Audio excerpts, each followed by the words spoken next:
गरीब साध साध सब नेक हैं, आप अपनी ठोरे, जो सतलोक ले जावेंगे वो साधु कोई और।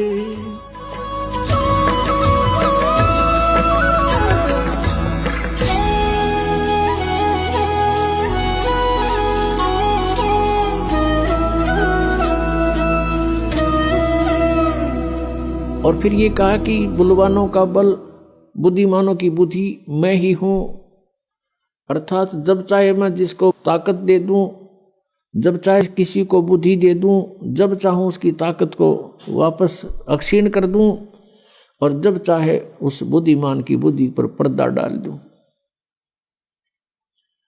पुण्यात्माओं, जैसे अर्जुन को काल ने शक्ति दे दी, जब उसने महाभारत का युद्ध करवाना था, क्योंकि श्री कृष्ण मना कर रहे थे, युद्ध से पहले भी मना करते थे कि युद्ध ना करो भाई, नाश हो जाएगा,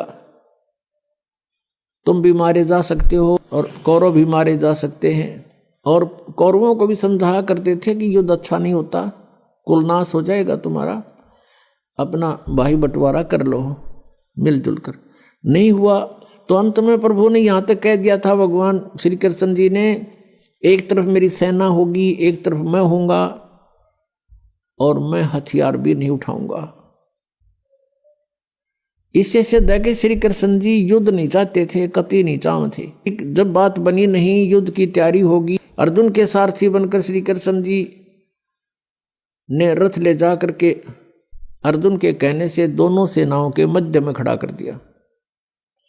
अब अर्जुन ने देखा सामने भाई खड़े हैं, भतीजे खड़े हैं, भाइयों की बेटियों के पति खड़े हैं, तो उसके दिल के अंदर एक साधु भाव उत्पन्न हो गया कि इनको मारकर हम राज करेंगे, इससे अच्छा तो भीख मांग कर खा लेंगे, वो भी अच्छा होगा। ऐसे कहर को, ऐसे जुल्म को, ऐसे अनर्थ को मैं नहीं करूंगा। फाइनल फैसला लेकर और रथ के पिछले भाग में बैठ गया। अब काल ने देखा, जिसने यू नाश करवाना था इस ब्रह्म ने, कि बात बिगड़ेगी, उसी समय स्वयं आकर के श्री कृष्ण जी में प्रवेश कर गया, और फिर युद्ध के लिए उसने वो हथकंडे अपनाए जो अर्जुन को तैयार करके छोड़ा। पहले तो ज्ञान समझाना शुरू किया, तू के लेकर आया था, आत्मा तो अमर है, तू क्यों डरता है, पहले भी बहुत बार जन्म लिए, आगे भी मरते रहेंगे, ये मत सोच अभी पैदा हुए हैं आगे नहीं होंगे, ये तो शरीर छोड़ जाता है प्राणी, दूसरा ग्रहण कर लेता है। 100 बातें अटक लगाई, लेकिन अर्जुन ने हाथ खड़े कर दिए, प्रभु मेरी समझ में बात ये आती नहीं, मैं युद्ध नहीं करूं। आखिर में उसने उसको भयंकर रूप दिखाया अपना वास्तविक, कि मैं काल हूं, खा जाऊंगा। अब जिसको देखकर अर्जुन जैसा योद्धा भी कांपण लग गया, तो क्या वो भगवान हो सकता है जिसको देखते कलजा पाटे? वो स्वयं कह रहा है कि मैं काल हूं 11वें अध्याय के 32वें श्लोक में, और सबको नाश करने के लिए आया हूं। तो नाश करने वाला प्रभु परमात्मा नहीं हो सकता, श्रेष्ठ आत्मा नहीं हो सकता।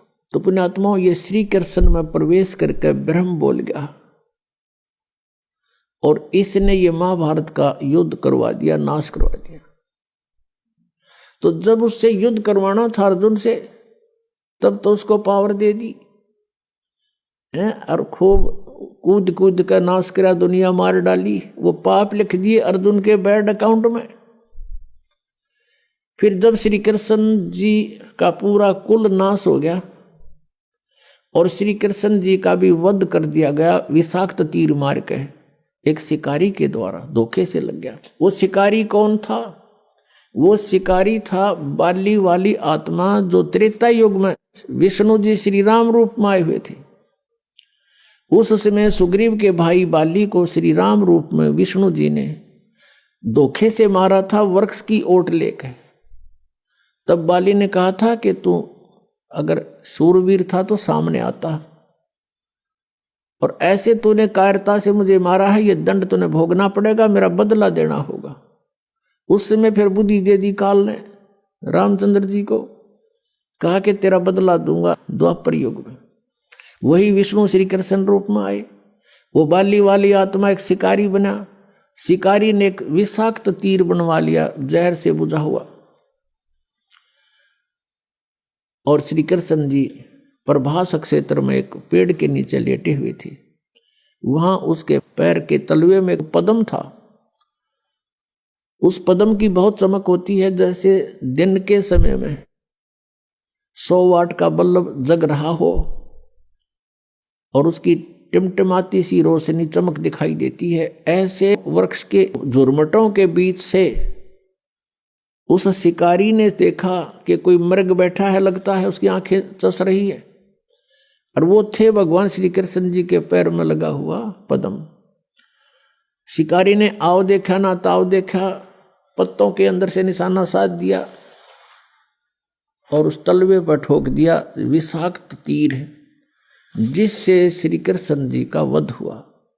उसके पश्चात 5 पांडवों के रिलेटिव थे, वो वहां पहुंचे, अर्जुन की ड्यूटी लगा दी। श्री कृष्ण ने मरते मरते कहा था कि अर्जुन तुम सभी यहाँ की औरतों को ले जाना, यहाँ कोई पुरुष बचा नहीं, आसपास के लोग इनकी बेइज्जती करेंगे, ये मेरी प्रार्थना है। तो अर्जुन सभी गोपियों को, सभी औरतों को लेकर के वहां चल पड़ा था, और वही धनुष उसके पास था जिससे उसने महाभारत का युद्ध जीता था। रास्ते के अंदर अर्जुन को भीलों ने घेर लिया, अर्जुन को पीटा और सारा धन लूट लिया, कुछ औरतों को भी साथ घसीट ले गए। अर्जुन खड़ा खड़ा देख रहा है और कांप रहा है, उसके हाथ से वो धनुष नहीं चल रहा है। अब जब वो सारा एपिसोड हो लिया, भील चले गए, तब अर्जुन कहता है कि ये कृष्ण हमारा दुश्मन था, रिलेटिव नहीं था, इसने हमारे साथ सदा धोखा किया। जब मैं युद्ध के मैदान में लड़ रहा था, मुझे इतनी शक्ति दे दी कि एक तीर से 20-20 मार देता था, और आज वही अर्जुन है, वही ये गांडीव धनुष है, आज ये मेरे से चल भी नहीं रहा। यहां परमात्मा कहते हैं, कबीर परमेश्वर जी, कि मूल लखनी मूर्खा गिनते हैं क्यों डार, तुम इसकी जड़ को नहीं पहचान रहे, इसका ये मूल कौन है, जड़ कौन है इन कुकर्मों की। तो भगवान श्री कृष्ण छलिया नहीं थे, ये काल सब खेल करवा रहा है। ये कहता है बलवानों का बल, बुद्धिमानों की बुद्धि मेरे हाथ में है, जब चाहे बल प्रदान कर दूं, जब चाहे मैं छीन लूं।